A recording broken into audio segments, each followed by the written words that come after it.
President Donald Trump was en route to a Veterans Affairs town hall in Norfolk, Virginia, when a sudden thunderstorm forced his helicopter to land. With time to spare, his team sought shelter in a small roadside diner, a modest brick building with a flickering neon sign that read Martha's Table. The Secret Service secured the area, but Trump, unusually subdued, opted to sit at the counter instead of a private booth. He waved off his entourage. Something about the place felt honest, grounded, different. The waitress, a middle-aged woman with streaks of gray in her tied-back hair and a gentle Southern accent, poured him a cup of black coffee. "Storm's a bad one," she said casually, showing no sign of being starstruck. Trump gave a slight smile. Guess nature doesn't care who's in charge. Then he noticed an older man in the corner, a quiet presence wearing a worn navy cap, eyes fixed on the rain-covered window. There was something about him, a kind of weight. Trump leaned toward the waitress. "Who's that?" She glanced over. "That's Harold. Comes in every Tuesday. Same order, coffee, toast, and scrambled eggs. Keeps to himself. Navy vet, I think." Trump nodded. There was a stillness about Harold, a silence that didn't just come from age. It felt like it carried stories too heavy for casual talk. Driven by a rare curiosity, Trump walked over. "Mind if I sit?" Harold didn't respond immediately. Then, without looking up, he muttered, "Free country." Trump took the seat across. "You served in the Navy?" he asked, extending a hand. "Thank you for your service." Harold didn't shake it. "Didn't do it for thanks," he replied, his tone firm, not disrespectful, just resolute. Trump, used to applause and admiration, was momentarily thrown, but instead of bristling, he leaned in. "What did you do in the Navy?" Harold took a sip of his coffee. "Things that don't make the history books. Things no one should have to do." The weight of that silence hung heavy until Trump asked, "You ever go to a VA hospital?" "Nope." "Why not?" Harold looked him in the eye. "Because medals don't fix what's inside. And the real heroes, they don't come home." Just then, the waitress quietly leaned over to Trump and said, "You're sitting across from Harold Griffin. He saved an entire aircraft carrier. Navy never gave him proper credit." Trump glanced back at Harold, who still sat quietly, eyes distant. After a long pause, Harold began to speak. 1991. Arabian Sea. USS Hathaway. I was the chief systems operator. One night a radar blip came in. Fast, unidentified, heading straight for us. Everyone thought it was a glitch. I didn't. We had 30 seconds. Trump was leaning in now. I bypassed protocol, rerouted. Our defense system without clearance.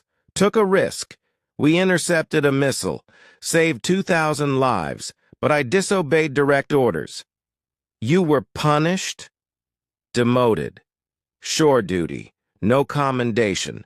They buried the incident. Said it would spark diplomatic issues.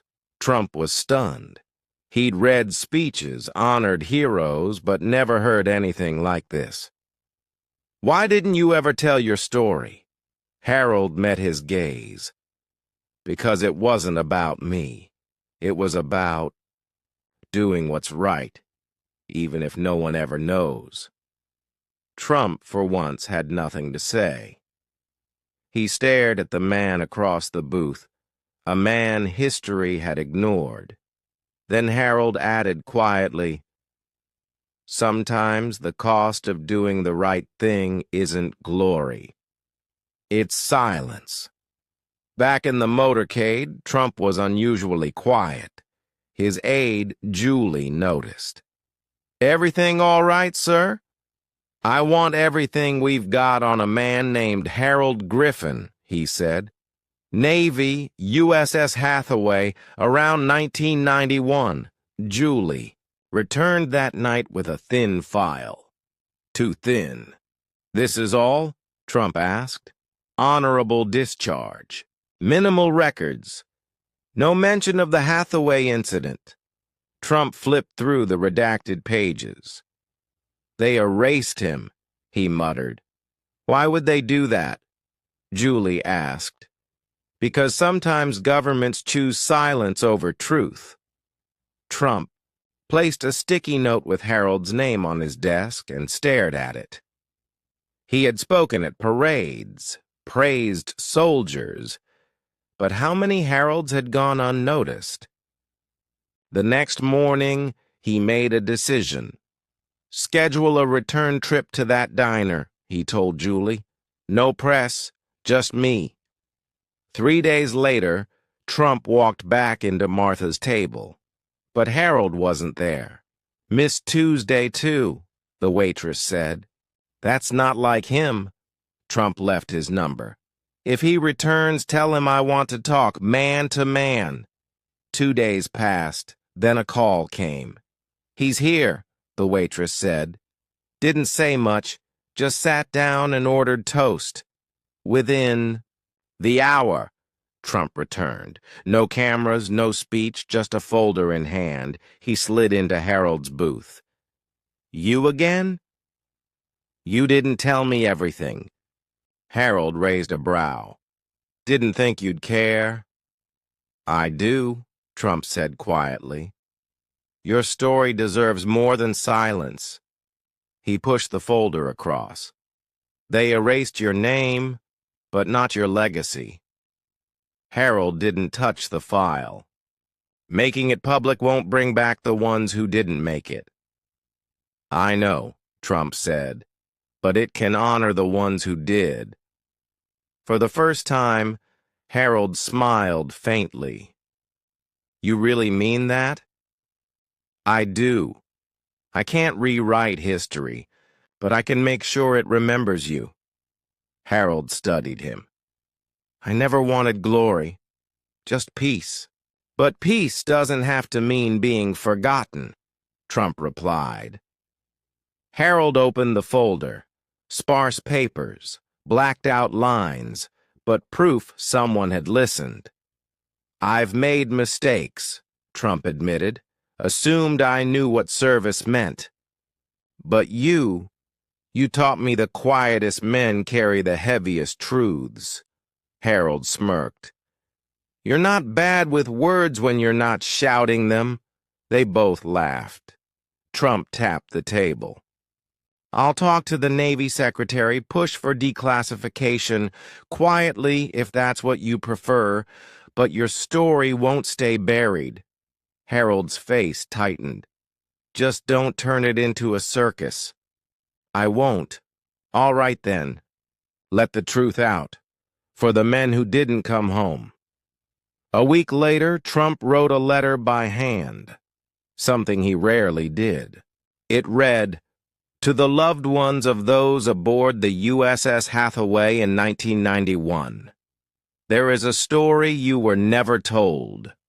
One man made a decision that saved your fathers, brothers, and sons at great personal cost. His name is Harold Griffin. It's time the world knew. He signed it not as president, but as a man humbled by a hero. His staff wanted to announce it at a press event. Trump refused. We're not doing this for applause. We're doing it for truth." The letters were mailed quietly to the families of the Hathaway crew. No headlines followed, but the whispers began. On an old Navy forum, someone wrote, "Griffin's name is back." Family members started calling the VA. Some cried. Some finally understood the fear they'd carried all these years. A woman named Claire, whose brother had served on the Hathaway, traveled from Maine to Virginia just to meet Harold. At the diner, she approached him with tears in her eyes. "You saved my brother. He never told us what really happened, just said, 'Someone made a call that changed everything.'" She handed him a locket. "He wore this the night of the attack. Told me to give it to the man who saved him." Harold held the locket. His hands trembled. For a moment, the weight he carried seemed to lift. One quiet morning, Trump returned again. No Secret Service, no announcements. He slid into the booth across from Harold. "They're talking," Trump said. "Your name's becoming a symbol." "Took them 30 years.